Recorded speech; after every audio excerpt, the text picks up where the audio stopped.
로마서 1장 12장 1절에서 2절 말씀입니다. 그러므로 형제들아 내가 하나님의 모든 자비하심으로 너희를 권하노니 너희 몸을 하나님이 기뻐하시는 거룩한 산제물로 드리라. 이는 너희가 드릴 영적 예배니라. 너희는 이 세대를 본받지 말고 오직 마음을 새롭게 함으로 변화를 받아 하나님의 선하시고 기뻐하시고 온전하신 뜻이 무엇인지 분별하도록 하라. 아멘. 어떤 글을 인용해 소개해 보겠습니다. 어떤 교회에 있었던 일입니다. 갑자기 그 교회 목사님이 병이 들었습니다. 그래서 병원에 오랫동안 입원해 있었습니다. 교인들은 목사님의 건강 회복을 위해서 간절한 마음으로 하나님께 기도를 드렸습니다. 목사님이 입원해 있는 동안 어느 신학교 교수님이 강단을 맡게 되었습니다. 어느 날 설교가 다 끝난 뒤에 그는 심각한 모습으로 이렇게 말씀하셨습니다. 여러분의 목사님이 빠른 시일 내에 신장 이식 수술을 받으셔야 합니다. 그렇지 않으면 생명이 위태롭다고 합니다. 저는 여러분 모두가 여러분의 목사님을 지극히 사랑하고 존경한다는 사실을 잘 알고 있습니다. 그래서 여러분 모두가 목사님을 위해서라면 기꺼이 자신의 신장 정도는 기증할 수 있으리라고 믿어 의심치 않습니다. 저는 기도하는 가운데 성령님의 인도하심에 따라서 한 가지 좋은 방법을 생각해 내었습니다. 여기에 제가 가벼운 오리털 하나를 가지고 왔습니다. 이제 제가 오리털을 힘껏 불겠습니다. 그러면 이 오리털이 날아가다가 내려앉은 사람이 자기의 신장 한쪽을 목사님에게 기증하도록 하겠습니다. 부디 하나님의 뜻인 줄 알고 여러분 모두가 기쁜 마음으로 이 일에 순종해 주시기를 바랍니다. 잠시 침묵이 흘렀습니다. 드디어 그 목사님은 오리털을 손에 들고서 입으로 세차게 불었습니다. 오리털은 공중으로 높이 올라갔죠. 모든 교인들은 고개를 들고서 과연 그 오리털이 누구에게 떨어질까를 주의 깊게 바라보았습니다. 오리털은 공중에서 빙글빙글 돌더니 어떤 장로님의 얼굴에 떨어지기 시작했습니다. 일순간 그 장로님은 바짝 긴장을 했습니다.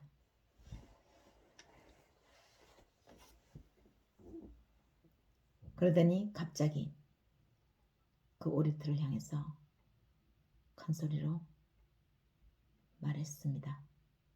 소리쳤습니다. 할렐루야.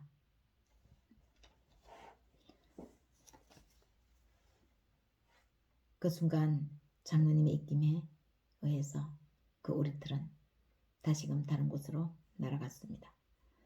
공중에 빙글빙글 맴돌던 그 오리털은 이번에는 어떤 권사님의 얼굴에 떨어지기 시작했습니다. 그 권사님도 그 순간 바짝 긴장을 했습니다. 그러자 그 권사님도 깜짝 놀란 모습으로 크게 외쳤습니다. 아멘. 그랬더니 그 오리털은 또다시 다른 곳으로 날아가 버렸습니다. 그날 그 교회는 모처럼 은혜가 충만했습니다. 할렐루야, 아멘. 여기저기서 이 소리가 끊어지지 않았습니다. 계속해서 이 할렐루야, 아멘에 외치는 소리에 의해서 교회는 은혜가 충만해진 것입니다. 물론 누군가가 지어낸 이야기일 겁니다. 그러나 우리 스스로가 하나님 앞에서 이러한 삶을 우리의 삶의 현장에서 살고 있는지 오늘 본문을 통해서 본문 말씀을 통해서 우리 자신을 살펴보았으면 좋겠습니다. 예수님은 하나님의 아들입니다. 그 예수님을 믿는 우리에게 하나님은 예수님과 같이 우리를 아들로 받아주십니다. 그래서 예수님 안에서 예수와 함께 한 형제 자매가 된 거지요. 그런 우리에게 하나님은 온갖 좋은 것, 사랑과 은혜를 듬뿍 주시는 자비가 한량 없으신 분이십니다. 그 자비의 하나님이 우리에게 인자한 음성으로 권하고 계십니다. 사도 바울을 통해서 너희 몸을 하나님이 기뻐하시는 거룩한 산 제물로 드리라. 이것이 너희가 드릴 영적 예배인이라고 말씀하고 계십니다. 하나님은 사람이 아닙니다. 영이십니다. 그래서 영을 강조하는, 영이 중요하다고 생각하는 소위 영지주의자들은 육은 천하다고 봤습니다. 그래서 육을 아무렇게나 취급하고 육으로 하는 모든 것을 그다지 소중하게 취급하지 않았습니다. 그러나 본문 말씀은 분명히 우리에게 가르쳐 주십니다. 너희 몸을 거룩한 산 제물로 드리라. 이것이 영적 예배이다. 하나님의 영이시기 때문에 우리가 영으로 나아갈 때 하나님을 만날 수 있습니다. 예배할 수 있습니다. 그런데 그 예배가 바로 우리의 몸이 하나님 앞에 거룩한 산제물로 드려지는 것이라고 말씀하는 것이지요. 영지주의자들의 육과 영을 이원론적으로 생각해서 육은 천하고 영만 소중하다는 것이 잘못되었음을 확실하게 말씀하고 계십니다. 육과 영은 이원론적이 아니라 이분법이 아니라 다 하나가 되어서 하나님 앞에 나아가는 것입니다. 영으로 예배하는 것이 우리가 몸을 드리는 것이고 몸을 드리는 것이 영의 영적 예배라는 것이죠. 그래서 분리할 수 없는 소중한 우리 전인적인 몸과 영이라는 것입니다. 하나님은 영이시지만 예수님이 육체로 우리에게 오신 것이 바로 확실한 진리입니다. 예수님 안에는 이렇듯 온갖 좋은 것 다 들어있습니다. 어떻게 들었습니까? 육과 영의 각종 좋은 것이 충만하신 분이 바로 예수님이시죠. 육으로 계시지만 그 안에 하나님의 신령이 충만히 임하고 계시는 것입니다. 그리고 우리가 하나님을 영으로 예배한다는 증거를 우리 자신을 하나님 앞에 매 순간 드림으로 영적 예배가 되는 표시입니다.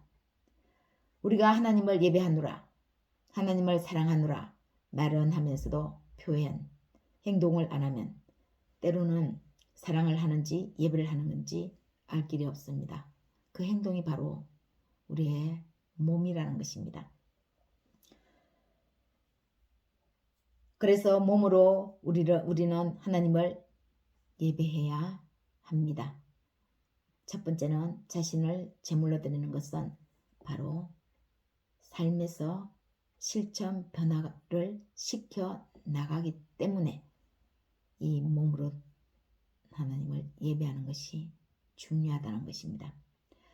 목사는 목사로서의 삶을 말씀을 성실히 읽고 묵상하고 설교를 통해서 영의 양식을 잘 전달해야 합니다.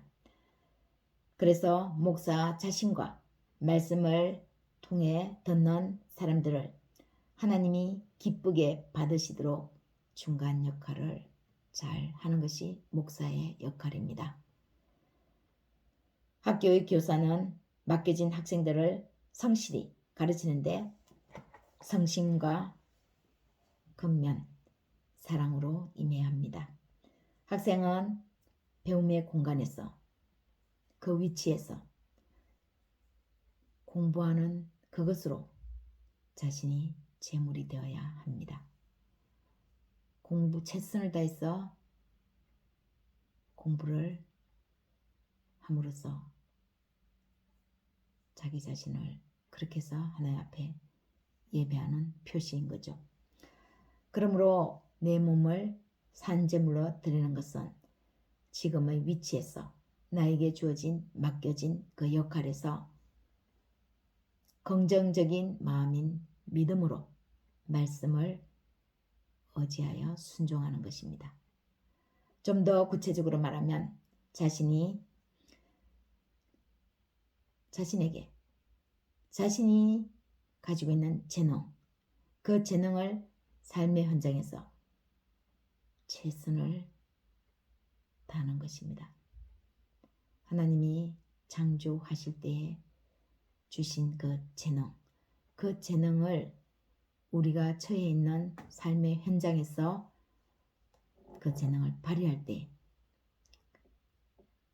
우리가 몸으로써 하나님께 예배를 하는 것입니다. 3장 12장 3절에서 13절은 바로 하나님 앞에 영으로 예배하고 우리의 몸이 어떻게 실천해야 하는 것인가를 바로 말씀해주고 계시는 말씀이 12장 3절에서 13절 말씀이죠. 내게 주신 은혜로 말미암아 너희 각 사람에게 말하노니 마땅히 생각할 그 이상의 생각을 품지 말고 오직 하나님께서 각 사람에게 나눠주신 믿음의 분량대로 지혜롭게 생각하라. 우리가 한 몸에 많은 지체를 가졌으니 모든 지체가 같은 기능을 가진 것이 아니니 이와 같이 우리 많은 사람이 그리스도 안에서 한 몸이 되어 서로 지체가 되었느니라. 우리에게 주신 은혜대로 받은 은사가 각각 다르니 혹 예언이면 믿음의 분수대로, 혹 섬기는 일이면 섬기는 일로, 혹 가르치는 자면 가르치는 일로, 혹 위로하는 자면 위로하는 일로, 구제한 자는 성실함으로, 다스리는 자는 부지런함으로, 긍휼을 베푸는 자는 즐거움을 할 것이니라. 사랑에는 거짓이 없나니 악을 미하고 선에 속하라. 형제를 사랑하여 서로 우애하고 존경하기를 서로 문제하며 부지런하여 게으르지 말고 열심을 품고 주를 섬기라. 소망 중에 즐거워하며 환난 중에 참으며 기도에 항상 힘쓰며 성도들이 쓸 것을 공급하며 손대접하기를 힘쓰라. 우리의 몸이 손이 있고 발이 있고 눈이 있고 귀가 있는 것처럼 각자의 역할이 다 다릅니다. 우리 몸에도 역할이 다 다른데 손들어 발이 너는 왜 나처럼 공을 차지 못하느냐 이렇게 말할 수 없다는 거죠. 손이 눈들어 너는 내가 만지는 것은 너는 왜 만질 수 없느냐 나처럼 해보라고 말할 수 없는 것이죠. 그것과 같이 그리스도 예수 안에서 우리는 각자 하나님으로부터 받은 그 재능이 있습니다. 각 사람에게 하나님이 주신 재능이 있는 것이지요. 그것을 우리는 믿음의 분량대로 우리의 삶의 현장에서 실천해야 하는 것입니다. 실행해야 하는 것입니다. 결국 하나님이 이렇게 실행해 나갈 때 그 실행 위에 하나님은 복을 주십니다. 다윗이 시므이의 다윗 저주가 바로 그 현상과도 같습니다. 왕궁에서 쫓겨나는 다윗을 향해서 시므이는 입에 담지도 못할 저주를 퍼부되죠. 그러나 다윗은 그 저주마저도 하나님이 지금 허락한 것이니 기꺼이 받겠노라고 부하들을 향해서 나무라지 말라고 말합니다. 혹시 그 저주를 통해서 하나님이 나에게 다시 한번 기회를 주실까 복을 주실지도 모른다 이렇게 얘기하죠. 맞습니다. 그 저주마저도 기꺼이 하나님께서 허락하셨으니까 하는 저주라고 받아들이는 다윗에게 하나님은 다시금 왕궁으로 돌아가는 그 길을 열어 주십니다. 사무엘하 16장 5절에서 한번 보겠습니다. 다윗 왕이 바울임의 이름에 거기서 사울의 친족 한 사람이 나오니 게라의 아들이요 이름은 시므이라. 그가 나오면서 계속하여 저주하고 또 다윗과 다윗 왕의 모든 신하들을 향하여 돌을 던지니 그때 모든 백성과 용사들은 다 왕의 좌우에 있었더라. 시므이가 저주하는 가운데 이와 같이 말하니라. 피를 흘린 자여 사악한 자여 가거라 가거라. 사울 족속의 모든 피를 여호와께서 너에게로 돌리셨도다. 그를 이어서 네가 왕이 되었으나 여호와께서 나라를 내 아들 압살롬의 손에 넘기셨도다. 보라, 너는 피를 흘린 자이므로 화를 자초하였느니라 하는지라. 스루야의 아들 아비새가 왕께 여짜오되 이 죽은 개가 어찌 내 주 왕을 저주하리까. 청하건대 내가 건너가서 그의 머리를 베게 하소서하니 왕이 이르되 스루야의 아들들아 내가 너희와 무슨 상관이 있느냐. 그가 저주하는 것은 여호와께서 그에게 다윗을 저주하라 하심이니 내가 어찌 그리 하였느냐 할 자가 누구겠느냐 하고, 또 다윗이 아비새와 모든 신하들에게 이르되 내 몸에서 난 아들도 내 생명을 헤아려 하거든 하물며 이 베냐민 사람이라 여호와께서 그에게 명령하신 것이니 그가 저주하게 버려두라. 혹시 여호와께서 나의 원통함을 감찰하시리니 오늘 그 저주 때문에 여호와께서 선으로 내게 갚아주시리라 하고,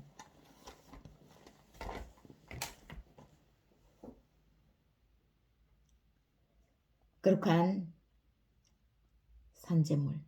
하나님은 우리 몸을 하나님 앞에 드리라고 하시면서 그 앞에 한 단서를 붙이죠. 거룩한 산제물로 드리라고 말씀합니다. 이 거룩한 산제물이라는 단서가 붙은 것은 하나님은 죄를 미워하시기 때문입니다. 하나님께 드리는 것은 깨끗해야 합니다. 하나님이 거룩한 분이시므로 거룩한 예물로 하나님께 드려야 하는 것이죠. 이러한 자신을 거룩한 산제물로 드린 분이 계십니다. 바로 예수님입니다. 예수님이 죄가 없으시면서 우리 죄를 대신해서 자기 자신을 온 인류의 죄의 값을 가지고 하나님 앞에 나아갔습니다. 자신을 기꺼이 거룩한 산제물로 드렸습니다. 최고의 예배를 하나님 앞에 한 것입니다. 하나님이 기쁘게 받으셨습니다. 나는 내 사랑하는 아들이다. 내가 너를 기뻐하노라. 예수님을 향해서 하늘의 음성이 들려왔죠. 내려왔죠. 하나님은 그 어떤 예물보다도 바로 우리 모습, 우리 자신이 거룩한 산제물이 되는 것을 가장 기뻐하십니다. 그대로 드리는 것을 가장 좋아하십니다. 있는 모습 그대로 예수님을 의지해서 나갈 때 하나님을 모르는 사람들의 삶의 행위를 삼가 주위에서 따라가지 않아야 합니다. 본받지 말라고 하는 것은 그들의 행동을 보고 혹 내 자신도 저런 모습이 있으면 그런 마음에서 하나님의 법에 규율에 맞는 말씀으로 마음을 바꾸어 먹을 것을 말씀합니다. 발길을 돌리고 내 마음을 확정지어서 그런 삶에서 떠나는 것을, 그런 자리에서 일어나는 것을 말씀합니다. 두 번째는 하나님께 우리가 우리 자신을 거룩한 산제물로 드려야 하는 이유가 분명히 있죠. 모든 것을 우리는 하나님께로부터 받았기 때문입니다. 우리 자신도 하나님으로부터 나왔으니까 우리가 받고 있는 그 모든 것이 다 주로 말미암아 된 것입니다. 우리는 그분의 자녀로서 우리 삶에서 하나님을 예배하는 것입니다. 11장 36절을 보겠습니다. 이는 만물이 주에게서 나오고 주를 말미암고 주에게로 돌아감이라. 그에게 영광이 세세히 있을지어다. 아멘.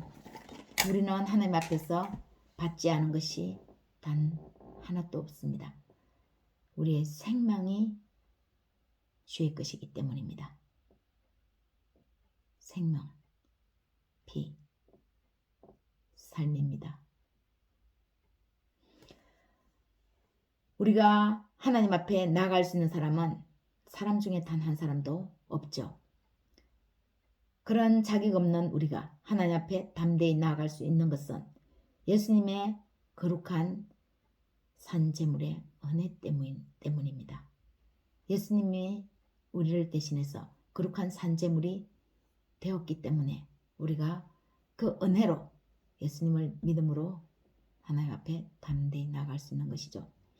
만약 예수님이 죄값을 치르는 것을 다른 사람에게 미뤘다면, 자신을 제물로 드리지 않았다면 오늘 우리 모두는 천국의 삶을 살 수 없겠지요. 이런 삶의 현장에서 3절에서 13절까지가 소극적인 삶이면 우리는 더 나아가 적극적인 삶을 살아야 합니다. 그것이 바로 13장, 12장 14절에서 21절 말씀입니다. 너희를 박해하는 자를 축복하라. 축복하고 저주하지 말라. 악에게 지지 말고 선으로 악을 이기라.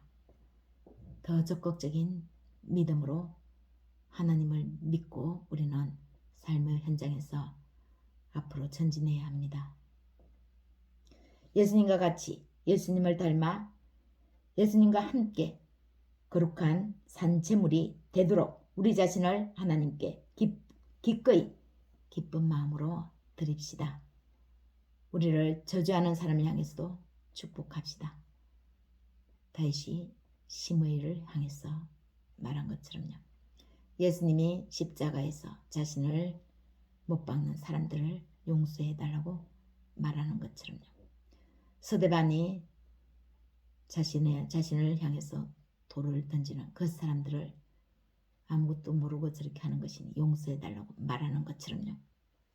최고의 영적 예배는 내 몸으로 최선을 다하는 것입니다. 삶을 살아내는 것입니다. 성령 충만으로 이 은혜가 우리 모두에게 넘치시기를 예수님의 이름으로 축원합니다.